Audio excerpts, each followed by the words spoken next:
এই hello, I hope তোমরা সবাই ভালো আছো।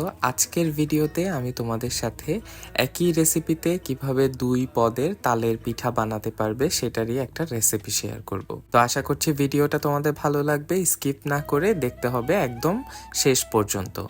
তো 2 পদের পিঠার মধ্যে একটা থাকবে হলো তালের পানখিলি পিঠা, আরেকটা থাকবে হলো তোমার তালের ভাপা পিঠা। তো দেখতে অনেকটা ভাপা পিঠার মতো হয় আর দেখতে অনেকটা পানখিলির মতো হয়, তাই মূলত এই পিঠাগুলোর নাম এই রকম। তো প্রথমে আম্মু সকাল সকাল উঠে এখানে প্রায় 500 গ্রাম মতো আতপ চাল ভালো করে পানিতে ভিজিয়ে রেখেছিল। তো ওইটাকেই একটু পানিটা ঝরিয়ে একদম শুকনো শুকনো করে এটাকে মূলত এখন ব্লেন্ডারে দিয়ে দিচ্ছে। হাফ হাফ করে 250 গ্রাম প্রথমে এখানে ব্লেন্ড করতে হবে। তো ব্লেন্ড করার জন্য আলাদা করে কোনো পানি ব্যবহার করছি না, তালের রসটাকেই আমরা ব্যবহার করছি। তো এখানে প্রায় 4 কাপ পরিমাণ তালের রস আমরা ব্যবহার করেছি। তো তালের রসটাকে দিয়ে একটু ভালো করে নেড়ে চেড়ে এটাকে এখন ব্লেন্ড করতে হবে।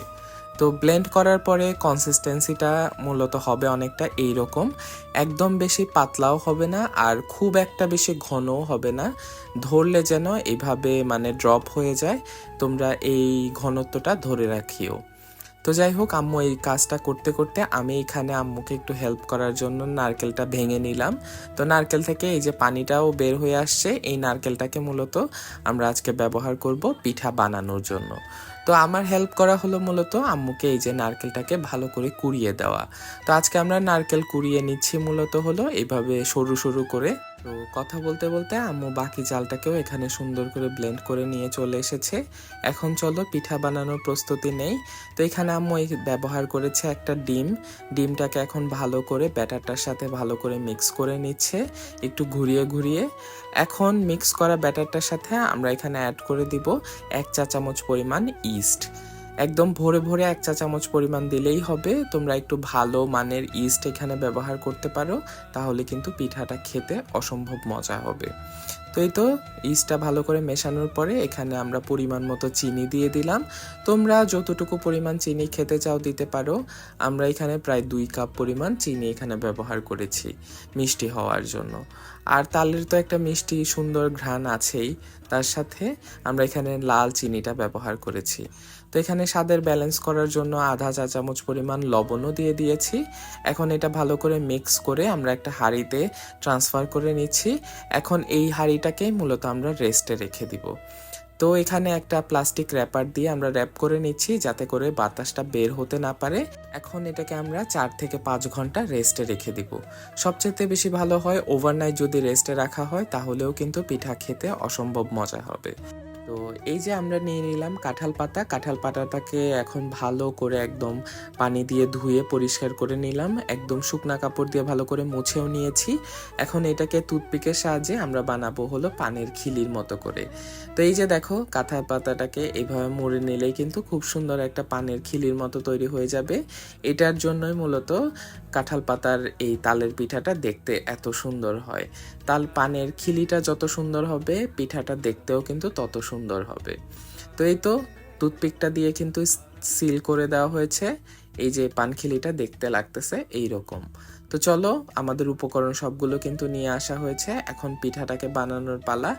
এখন দেখাই তোমাদেরকে ইস্টটা ফার্মেন্টেড হওয়ার পরে ব্যাটারটা দেখতে হয়েছে কিরকম। এই যে দেখো, দেখলেই তোমরা বুঝতে পারবে কি সুন্দরভাবে ইস্টটা ভালো করে মিশে গেছে কিন্তু ব্যাটারটার সাথে। এখন এখানে অ্যাড করা হচ্ছে নারিকেল, যেই কুচনো নারিকেলটা আমরা নিয়েছিলাম, একদম সরু সরু করে রাখা নারিকেল, এটাকে অ্যাড করে দিল। এখন একটা একটা করে আমরা যেই পানের খিলিগুলো আমরা বানিয়েছি এটাকে এখন একটা স্টিমারের মধ্যে আমরা সাজিয়ে নিচ্ছি। এখন অল্প অল্প করে একটা চামচের সাহায্যে আম্মু এখানে সুন্দর করে পান খিলিগুলোর মধ্যে ভরে দিচ্ছিল ব্যাটারগুলোকে। এখানে বেশি নড়াচড়া করানো যাবে না। উপর থেকে আম্মু দিয়ে দিচ্ছিল নারকেলের, মানে এটাকে কুচি করে নিয়েছিলাম আমরা, দেখতে সুন্দর যাতে লাগে, উপর থেকে গার্নিশ করে দিয়েছে। এই যে আমাদের পানখিলি পানের যেই তালের পিঠাটা, সেটা কিন্তু একদম রেডি। এখন এটাকে স্টিম করতে দিতে হবে, 5 মিনিট স্টিম করলেই কিন্তু এটা রেডি। আর এখন এই যে ভাপা পিঠার জন্য আমরা মোল্ডের মধ্যে সুন্দর করে নিয়ে নিলাম। উপর থেকে ওই যে নারিকেল কুড়োনো আর হলো কিশমিশ দিয়ে আমরা মূলত এটার ডেকোরেশনটা কমপ্লিট করব। এটাও রেডি, এটাও এখন স্টিমে চলে যাবে। পানখিলি পিঠাটা হতে হতে এটাকেও আমরা স্টিমে বসিয়ে দিব। তো এই যে 5 মিনিট কিন্তু স্টিম হচ্ছে খুব সুন্দরভাবে। এখন চলো দেখি আউটলুকটা কেমন আসছে। মাঝখানে দেখো এই যে 2-3টা কিন্তু আহত হয়ে গেছে, কোনো সমস্যা নাই, কিন্তু আরও কিছু আছে যেগুলো দেখতে অসম্ভব সুন্দর হয়ে গেছে। এই যে আমার পিঠাগুলা কিন্তু রেডি। এইটাই মূলত হলো তালের পানখিলি পিঠা। এটাকে এখন টুথপিকটা খুলে নিয়ে এটা থেকে বের করে আনলেই মূলত আমাদের পিঠাটা খাওয়ার উপযোগী। তোমরা দেখে বলো পিঠাটা দেখতে কি সুন্দর লাগছে। আর এই যে ভাপা পিঠাটাও কিন্তু রেডি, এটাও কিন্তু দেখতে অসম্ভব সুন্দর হয়েছে। এটাকে একটু আস্তে আস্তে ছুরির সাহায্যে আমরা মূলত এখন মোল্ড আউট করে নিতে হবে, তাহলেই আমাদের এই তালের ভাপা পিঠাটাও কিন্তু রেডি। এই যে দেখো, আমি এখন তোমাদেরকে একটু ভেতরটা ভেঙে দেখাই কি পরিমাণ সফট হয়েছে ভেতরটা। তোমরাও কিন্তু বাসায় এইভাবে 2 রকম পদের তালের পিঠা বাসায় বানিয়ে খেতে পারো। তো এটাই ছিল আমার মূলত আজকের রেসিপিটা কেমন লাগলো আমাকে কমেন্ট বক্সে জানিও। আর যদি আমার ভিডিওটা ভালো লাগে এরকম আরও রেসিপি পেতে আমাকে ফলো করতে ভুলো না। আর যদি ইউটিউব চ্যানেল থেকে দেখে থাকো আমার চ্যানেলটা একটু সাবস্ক্রাইবও করে দিও। তো তোমাদের সবার সাথে দেখা হচ্ছে আমার পরবর্তী ভিডিওতে। সে অবধি সবাই ভালো থেকো। আল্লাহ হাফেজ।